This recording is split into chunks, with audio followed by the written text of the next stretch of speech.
If the radius of the volume is doubled, the new volume will be dash times of the original volume. So இங்கே என்ன கொடுத்துருக்காங்கன்னா கோனோட volume பற்றி பேசுகிறாங்க. First volume of cone formula நம்ம எழுதிக்கலாம். So volume of cone பார்த்திங்கன்னா formula என்னென்னு பார்த்தீங்கன்னா 1/3 pi r square h cubic units. இதுதான் வால்யூம் ஆஃப் கோனோட ஃபார்முலா. இங்கே என்ன சொல்லியிருக்காங்கன்னா கோனோட ரேடியஸ் வந்து டபுள் ஆகுது அப்படின்னு சொல்கிறாங்க. ஸோ ரேடியஸ் எப்படி ஆகுதுன்னா டபுள் ஆகுது. ஃபார் எக்ஸாம்பிள் இப்போ ரேடியஸ் 10ஆக இருந்தால் டபுள்னா இன்ட்டு 2ன்னு போடுவோம். ஸோ நமக்கு ரேடியஸ் என்னன்னு தெரியாது. ஸோ டபுள்ன்றதுக்காக 2 × r அப்படின்னு எடுத்துக்கலாம். ஸோ இதை கொண்டு போய் ஃபார்முலாவில் சப்ஸ்டியூட் பண்ணுங்கள். அப்போ v = 1/3 பை இந்த ரேடியஸ்க்கு பதில் நம்ம 2r the whole square அப்படின்னு அப்ளை பண்ண போகிறோம்.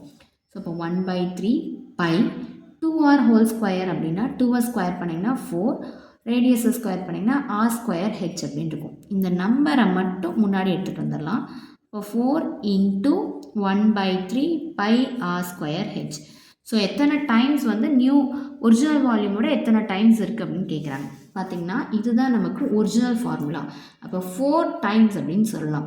4 டைம்ஸ் இதுதான் நம்மளுடைய ஆன்சர்.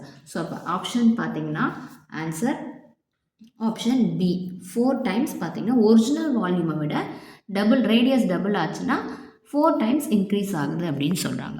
That's all. தேங்க்யூ.